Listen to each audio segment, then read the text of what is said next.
வணக்கம் மக்களே, welcome to நிலாசோர் YouTube channel. நம்ம வீடியோக்குள்ளே போகிறதுக்கு முன்னாடி நம்ம சேனலை லைக் பண்ணுங்கள், சப்ஸ்கிரைப் பண்ணுங்கள், மறக்காம அந்த அனைவருக்கும் அட்வான்ஸ் ஹாப்பி தீபாவளி. நம்ம இன்றைக்கி பார்க்க போகிற ரெசிபி என்னென்னா ஆரஞ்சு லட்டு. அதுக்காக பார்த்திங்கன்னா ஒரு 2.5 கப்பு அளவுக்கு நான் கடல மாவு எடுத்திருக்கேன். அது பார்த்திங்க இந்த பவுலில் தான் அளந்து எடுத்திருக்கேன். அதில் பார்த்திங்கன்னா சர்க்கரை ஒரு 2.5 கப்புக்கு 2 கப் சர்க்கரை நான் சேர்த்துருக்குறேன். ஃபஸ்ட்டு நம்ம ஜீரோ காய்ச்சிடலாம். அதுக்கு ஒரு 1/2 கப் தண்ணி ஊற்றிக்கலாம்.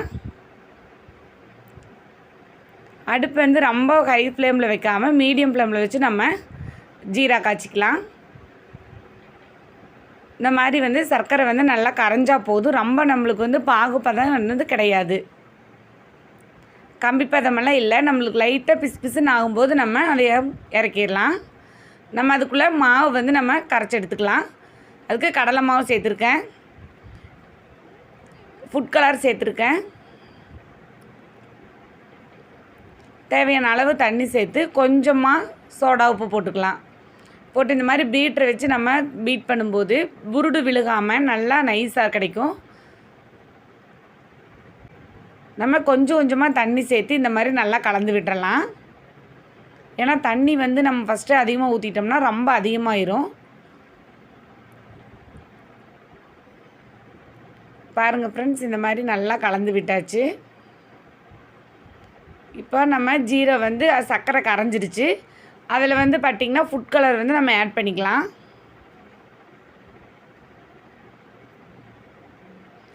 பாருங்கள், இந்த அளவுக்கு இருக்கணும். இட்லி மாவு பதத்துக்கு இருந்தால் போதும். பாருங்கள், இந்த மாதிரி நல்லா நுர வந்ததையும் நம்ம கம்பி பதம் தேவையில்லை, அதையே எடுத்து ஓரமாக வச்சிடலாம். இப்போ பூந்தி பொரிக்கிறதுக்காக ஆயில் சேர்த்துடலாம். இந்த மாதிரி தேய்ச்சி விட்டோம்னா பூந்தி விழுகும். எண்ணெய் வடைச்சிட்டி கொஞ்சம் பதனமாக செஞ்சுக்கோங்க. பாருங்கள், இந்த மாதிரி தேய்க்கும்போது தட்டிடக்கூடாது. வடைச்சிட்டி நம்ம தட்டிடக்கூடாது, கேர்ஃபுல்லாக செய்யுங்க. பாருங்கள், ஒரு நிமிஷம் கூட ஆகாது. ஒரு டைம் இப்படி திருப்பி போட்டிங்கன்னா பதம் கரெக்டாக இருக்கும். ரொம்ப நேரம் வேக விட்டிங்கன்னா முருகல் ஆயிரும். லட்டு பிடிக்கிறதுக்கு ரொம்ப சிரமமாக இருக்கும். இப்போ அதை எடுத்து நம்ம அப்படியே ஜீரோவில் போட்டு வச்சிடலாம். கொஞ்சம் கொஞ்சமாக எடுத்து நம்ம ஜீரோவில் போட்டுடலாம். அந்த ஜீரோ நல்லா ஊறி வரும்போது நல்லா டேஸ்ட்டாக இருக்கும். பாருங்கள், இந்த மாதிரி தட்டில் கூட நம்ம ஊற்றிடலாம்.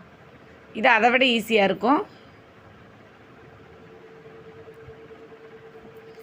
எண்ணெய் நல்லா தலைப்புலன்னு கொதித்து ஒரு செகண்ட் அடங்குனதையும் நம்ம திருப்பி உடனே எடுத்துடணும். பாருங்கள் ஃப்ரெண்ட்ஸ், இந்த மாதிரி கலந்து விட்டுகிட்டே இருங்க. ஜீராவில் நல்லா அப்போ தான் நம்ம லட்டு செம்ம டேஸ்ட்டாக வரும். ஒரு பாதி போட்டதையும் இந்த மாதிரி கலந்து விட்டுருங்க. இப்போ நம்ம பீட்ரு வச்சு நம்ம பீட் பண்ணும்போது மிக்சியில் அடித்தோன்னா ஒரு நல்லா இருக்காது. பீட்ரை வச்சு நம்ம பீட் பண்ணும்போது செம டேஸ்ட்டாக இருக்கும். அடுத்து நம்ம அதே ஆயிலில் நம்ம முந்திரி பருப்பு வறுத்துடலாம்.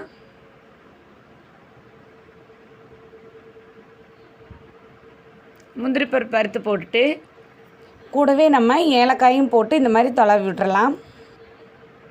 ஜீராவோடு இருக்கிற பூந்தியை அப்படியே அடுப்பில் வச்சு நம்ம நல்லா கலந்து விட்டுறலாம்.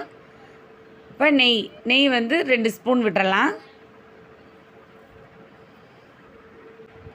உருண்டை பிடிக்கிறதுக்கு நல்ல பாதமாக இருக்கான்னு பார்த்துட்டு பாருங்கள், இந்த மாதிரி நல்லா அழுத்தம் கொடுத்து உருண்டை பிடிச்சி எடுத்துடலாம்.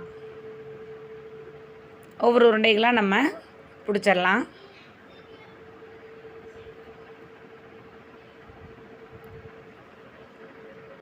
Orange colour motichoor laddu ready ஆகிடுச்சு. நீங்களும் வீட்டில் ட்ரை பண்ணி பாருங்கள். நம்ம சேனலை லைக் பண்ணுங்கள், ஷேர் பண்ணுங்கள், கமெண்ட் பண்ணுங்கள், சப்ஸ்கிரைப் பண்ணுங்கள் ஃப்ரெண்ட்ஸ். மறுபடியும் அனைவருக்கும் அட்வான்ஸ் ஹாப்பி தீபாவளி.